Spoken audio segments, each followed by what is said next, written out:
Networking and marketing made simple is for you, the business owner that has a product, service, or message that you truly believe in. My name is Scott Aaron, and each week we'll take a behind the scenes look at real world networking and marketing tactics while leveraging LinkedIn to get what you have in front of many more people. Thanks for spending time with me, and let's get started. Hey, everybody, and welcome back to another episode of Networking and Marketing Made Simple. Super excited about today's episode. Well, number one, obviously, I know all you guys are always enthralled by the interview episodes that we push out every Thursday, getting exposure to all these other experts that maybe were not on your radar, but they are now. But also, the person who I have for you guys today, and you guys have heard me talk about this before, the 4 inches between your ears will either help you or it will either hurt you. And it's your choice which one of those is going to be. So we actually have a lot to dig into today, because getting clear on so many different things and making sure that you make the right decisions in what you're looking to do, both personally and professionally. Again, you want to be aligned with the right individuals. And again, who I have for you today is going to clarify all that and more. So with that, Jannette Anderson, welcome to today's episode. Awesome. Thank you very much, Scott. I am super excited to be here because you're fun. Well, so are you, and grateful to have you. So let's dive right in. And I always like starting off the episodes this way, just to kind of peel back the layers a little bit. So if Jannette could go back in time Mhm. and rewind the tape of her entrepreneurial journey and press stop at a specific moment that you really feel was that aha or that catalytic moment that really set you on the path that you're now currently on, what was that moment for you? Oh, I can tell you very, very clearly. I was five. Literally 5 years old. I really wanted a book. I grew up with lots of chaos and drama and trauma and violence, and books were my refuge. I wanted the book Heidi, and I begged my mom over and over and over again. And the short version of the story is she finally turned around one day and yelled at me, "No, we can't afford it." And I was really shocked. I wasn't shocked by hearing that because I heard that a lot. I was shocked by the look on her face. And I don't remember much of my childhood, Scott, but I remember looking and seeing shame and anger and frustration and sadness like I'd never seen before. And I swore I never wanted to see that look again. And even though I was only five, and I didn't frame it this way at that time, I'm sure, but I decided I wanted to figure out how to help people have a yes life, not a no life. And so I was like, okay, how do we do yes instead of no? And kids don't overcomplicate things like we do as adults. We complicate the shit out of stuff. It was like, no money, fine, go get money. So I decided I was going to have a business, of our first business. And I hauled every day. One day, mom was at work, and I hauled everything I could out of the house. I swear, I came out of the out of the womb with a briefcase, and I was born entrepreneurial because I could count before I could talk. Anyway, I hauled everything out. I priced it because I had seen someone have a garage sale a couple of weeks before, and I priced everything. I sold it, and I was so proud when mom came home. I'm sure someone was supposed to be watching me, but I don't know. I don't know where they were. Anyways, I was so proud when she came home. I ran up and said, "Look, mom, $13.72." I remember to this day. I can't tell you what I had for lunch yesterday, but I can tell you how much money I made when I was that old. And I thought, problem, solution, right? But that's not quite how she saw it. I got spanked. She took my money. I didn't get the book. I had to go back and buy everything back. The kids wouldn't sell me my toys. So many people would say that's not a very successful first entrepreneurial venture. But I actually learned a lot. One, I learned that we can take our destiny into our own hands with business, because had I not been interfered with, I would have had the solution to the problem that I wanted to solve. Two, I learned don't go into business with the family. I'm kind of kidding, but not really. And I really did learn that this is a way to be able to have and say yes, yes to what we want, yes, who we want to be, what we want to do, and what we want to have. And so that was the first of many businesses. including I had a daycare when I was 11 and my first employee was 9. And all sorts of, like, basically I've been entrepreneurial my entire life since then. So that was the starting point, and that was the genesis of why it was so important to me and still is. I want people to get that they matter and live like they do. So I want them to have a yes life. I love that. And, I always tell people that, I also have been psychologically unemployable since day one. Yeah. Um, I've never worked for anybody but myself, and I wouldn't want it any other way. And you learn so much. So in respect to that, the various different businesses that you've had, from the age of 5 onward, if you could put your finger on one of the greatest lessons that you learned in being an entrepreneur that has allowed you to thrive in Mm. so many different businesses and help so many different people, what would that big lesson be for you? Well, I think there's two things, two parts of that I would say. One is framing. How we frame things makes a difference to everything. When we ask sucky questions, we get sucky answers. And so one of the favorite questions that I've ever asked myself in my life is, what would be fun and how do I get paid to do it? That typically leads to my new business or my new iteration of my business or a new client or something. So how we frame what we want to focus on really matters. And the second thing that I would say is actually three things. One is it really helps to know your why. If we don't know, human beings are meaning making machines. And if we don't have a meaning that's pulling us forward or pushing us, then we make up crap in the meantime, and it doesn't actually serve us very well quite often. So having a clarity about our why or our purpose really does make it easier to get out of bed on those days that you don't want to get out of bed. So that would be the second thing I would say would be really important. And the third thing would be to constantly renew commitment, partially because of your why, and partially just because you're determined and you choose to be unstoppable. Because again, there are days when nothing works, days, weeks, months, in some cases, years, where things just don't seem to flow or go well. But if we're really committed and unstoppable, then there's not much that can't be dealt with, overcome, or resolved. No, I agree with all of that. And it's interesting, obviously all the different iterations of experiences that we have and the lessons that we learned, and obviously the foundations that we learn from all those things that allow us to do different things. And the one big word that keeps populating in 2024 is the word pivot. You see a lot of people pivoting, you see a lot of people moving in different directions, and you yourself obviously are not opposed to making pivots and trying different Yeah. things. So talk to the audience a little bit about what you spent a lot of your time doing most recently, but your most recent pivot and how it came about. Okay. Well, and I think so my definition of your stand or your why is the intersection of what you're healing from the past and what you long for your future, for yourself and others. I think that that why is consistent throughout our life. It's something, whether you call it your life lesson this time or what your purpose or whatever. I think it's a thread that weaves through the tapestry of our life. But how we express that changes over time. We can express it in our community, in our family, in our business, and it changes as we go through life. I've had 4 different iterations of my company. I'm now, as you say, pivoting or adjusting into kind of a 4th iteration of it and focusing right now on maturepreneurs. So those who are 55 plus and hashtag not done by a long shot. Why? Well, because I am. As we shift, our demographic shifts and our focus shifts. You buy a yellow Volkswagen, all you see is yellow Volkswagens. You start to be the source of, or the brunt of ageism. You start to notice, hey, that's a thing, and that shit's got to go. And so that's where my passion is shifting to, still working with entrepreneurs, still supporting them and growing their business, still really helping them define who they are and how to profit from living their purpose. But it's really focused now on those who are just too inspired to retire.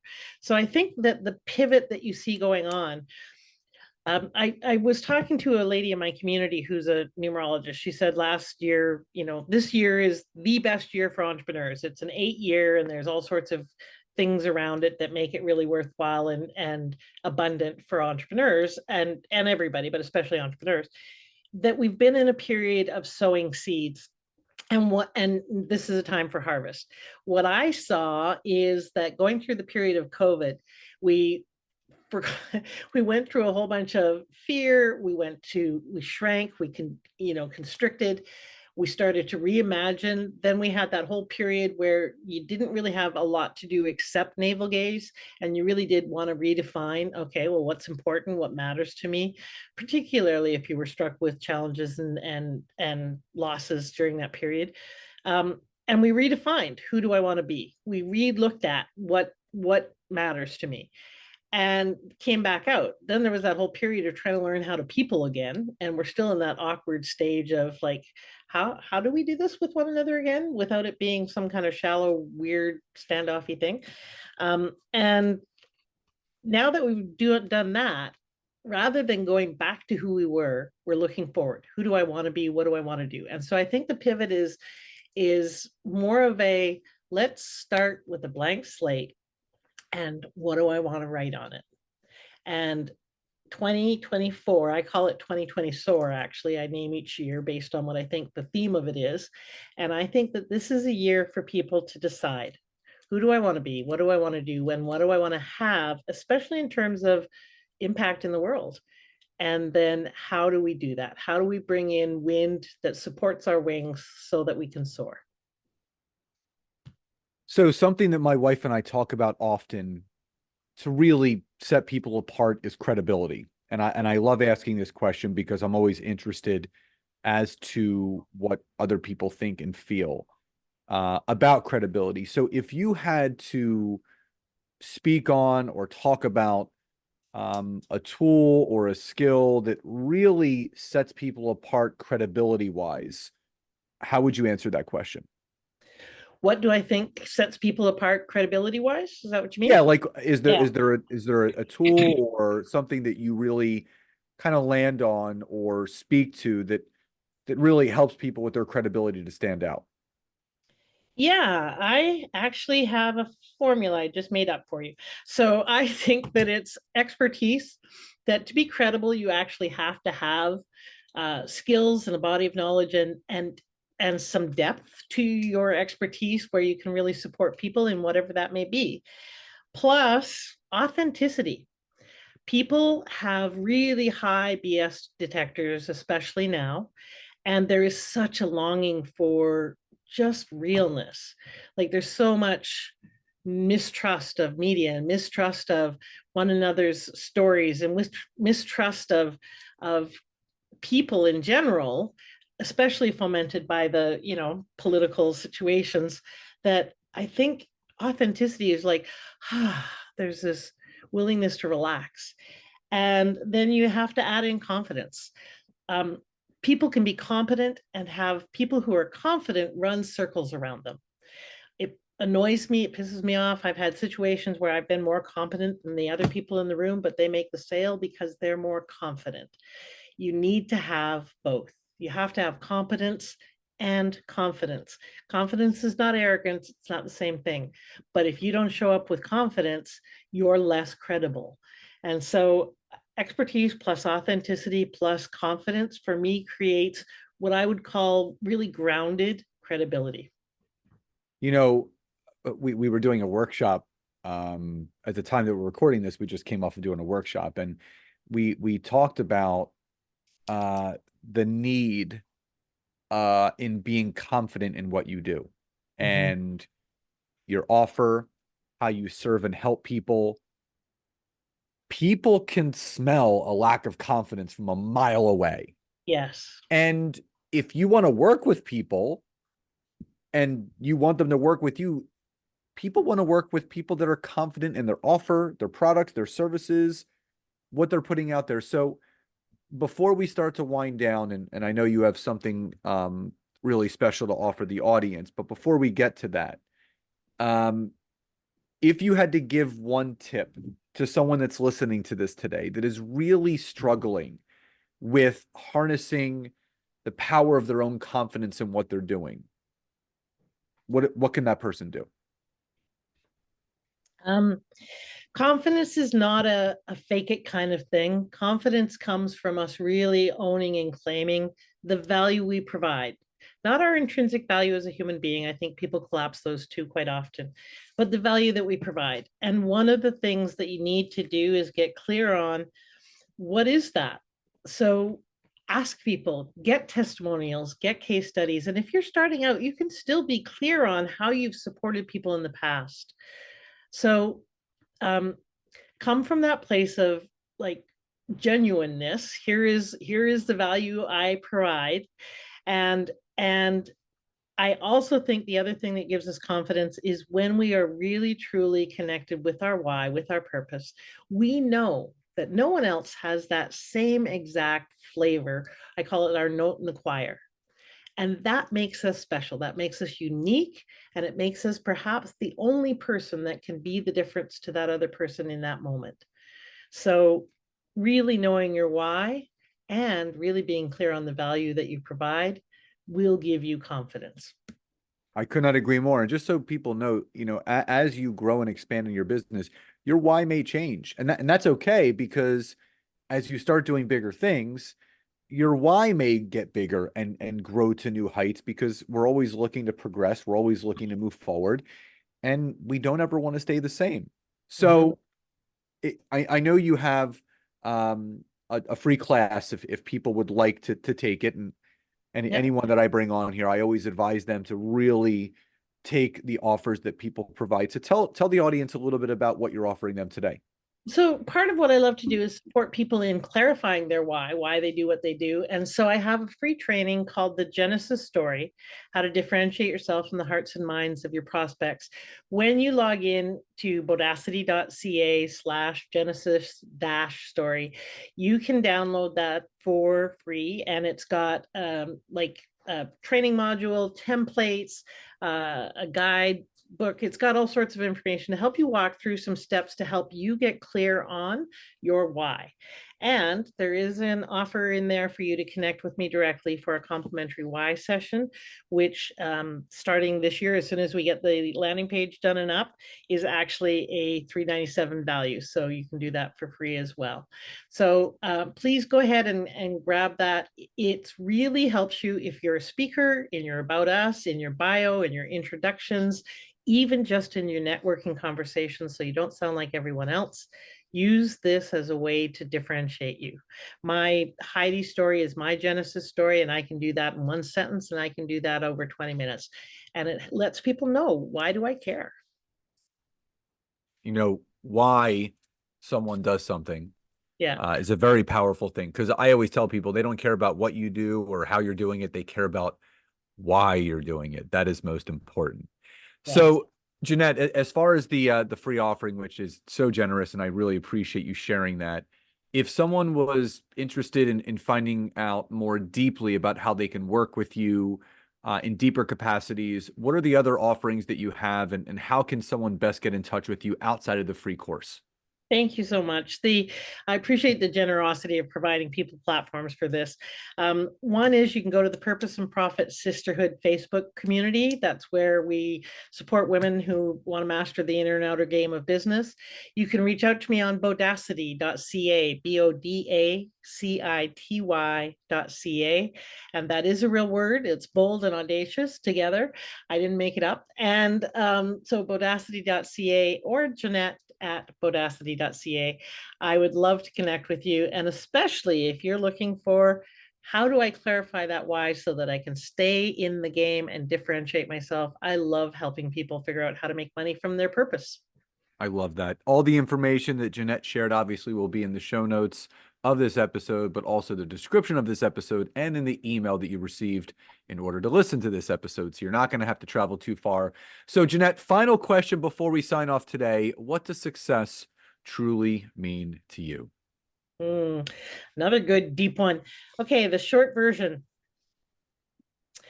When I get up in the morning, if I'm looking forward to my day, which is the case almost all of the time, I'm successful. I love that. I couldn't, my wife and I talk about it all the time that um, we're just so grateful to get to do what we get to do. Mm, Whenever we're having any sort of like first world problem moment, we kind of like check in with ourselves and say, what are we actually complaining about here?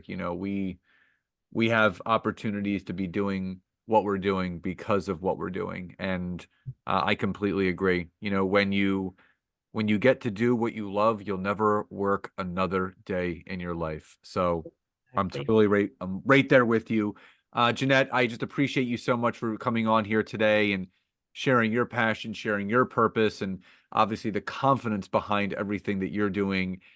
It means a lot to me, and I know it means a lot to my audience, and I can't wait for them to dig into your free course and also obviously connect with you further if they're interested in learning more. So, Jannette, thank you again for being here today. Thank you so much, Scott. And I really appreciate the fact that you've been doing this for 5 years. It takes a lot of character, heart, and stick to itness to do something like this so consistently. It obviously means you really care. So thank you. I appreciate that, and I do. I look forward to every single one of my podcast episodes, whether it's myself or with me and my wife or people like you. It's just something that I really enjoy doing, and I don't think I'm ever going to stop. I've reached the halfway point to 1,000 episodes, so onward and upward from here. So again, thank you so much for being here, and for all the listeners, thank you again for always supporting this podcast. Your feedback and support means the world to me. So I hope you enjoyed today's episode. Love and gratitude. And I'll talk to you next time.